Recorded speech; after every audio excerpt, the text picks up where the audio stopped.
I think it's a good practical move. I'm not sure it's objectively a brilliant move. There might have been good stuff for white in this line. I wonder if you can spot what I played here. So remember, I'm a bit wary about this queen's bishop. So if I give you 10 seconds, can you spot what I played next?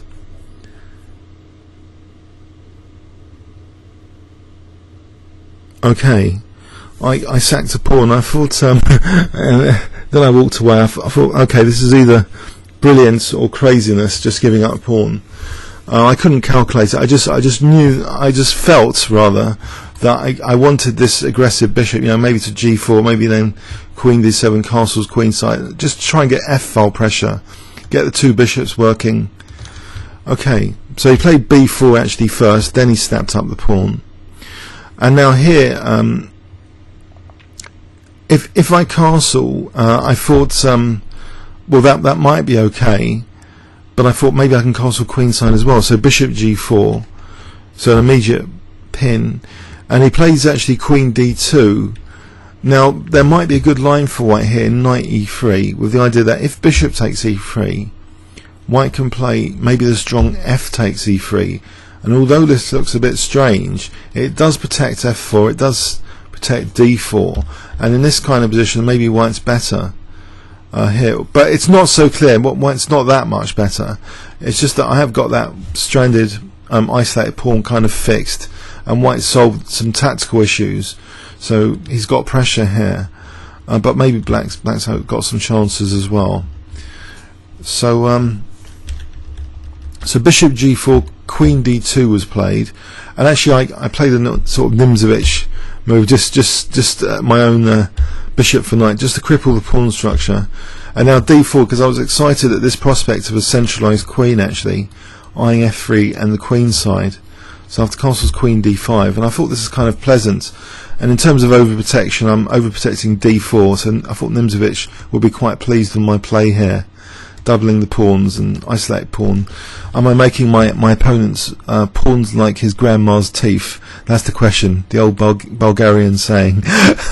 so king b2, okay, which gives black a definite edge according to Ripka. So I don't know, there might be safer moves here, like just rook g1. So after king b2, actually black seems to be getting the better of it now after castles. But Andrew, I think he was getting short of time already, and I'm building up some pressure here after rook hf8. So if the bishop moves, f3 is going to drop. So he has to play this very awkward looking move, rook h4.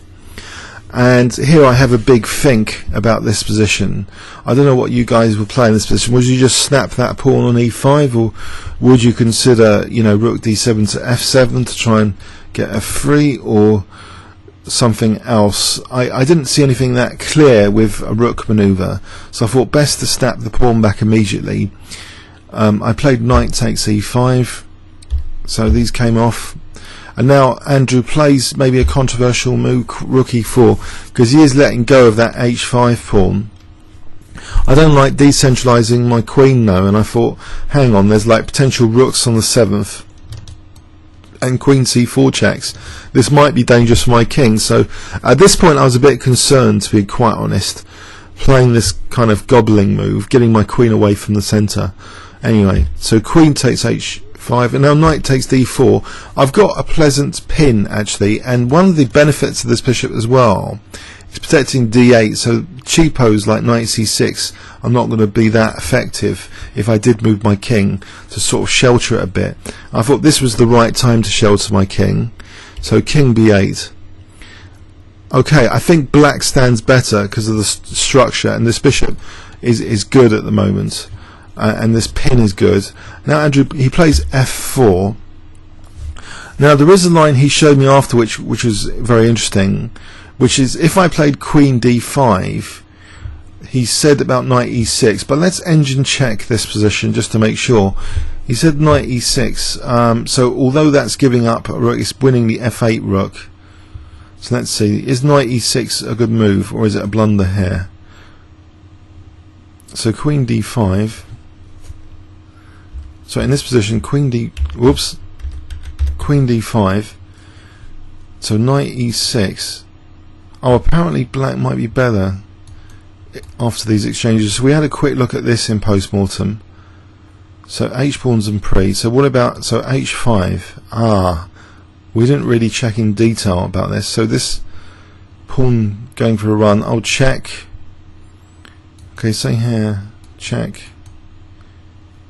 Oh right, this might be better because the bishop's, and there's the outside running past pawn.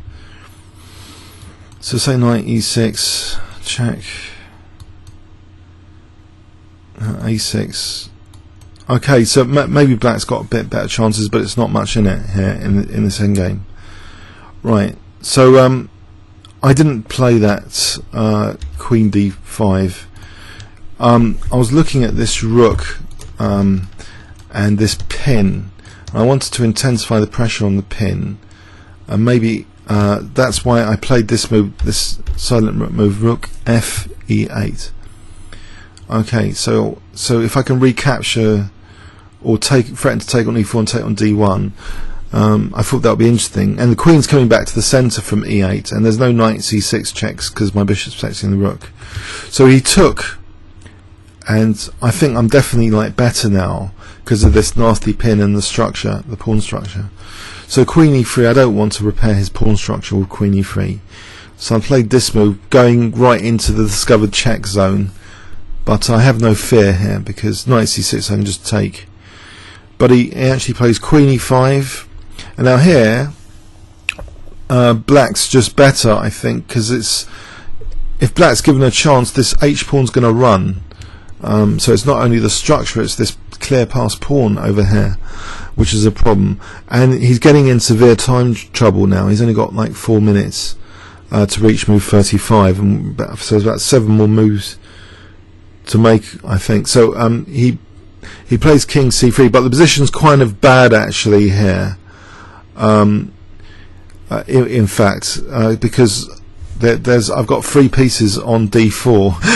So is he actually going to lose a piece? That's the question. I've really intensified the pressure on that pin. So he protects the knight, but here, can you spot what I played here? If I give you 10 seconds. Okay, I played queen a4, so just hitting d1 and a3. So I'm picking up material. If knight b3, I can always just take, because the checks, well, there's no check anyway because the queen's on e8, but there would have been rook d8 as well. This bishop's always handy for d8. So I pick up the a3 pawn, I pick up b4, and here I just go into the king and pawn ending. I just play bishop takes and get all the pieces off, and he resigned here. So it was an interesting game, I thought. Positional pawn sack. Let's have a quick overview and summary. So French defence advanced variation, bit controversial that I played. Maybe CD, maybe FE is a bit more solid to reserve d4 as a potential threat. So this bishop f5 was recommended by Rivka, but I did a counter kind of positional sack immediately, f4. So giving up a pawn for a bit of initiative and pressure, and not to have a bad bishop, basically. That was one of the main ideas. And now this d4 sort of overprotection combined with white structure and the potential now for an outside pass pawn after this rook e4 was played. I've got this lovely outside pass pawn. It's not challenged by any white pawns. So I thought, yeah, this was kind of easier for black to play, and I just mopped up the queen side, which was weakened earlier unnecessarily perhaps, with a3 and b4. Comments or questions on YouTube? Thanks very much.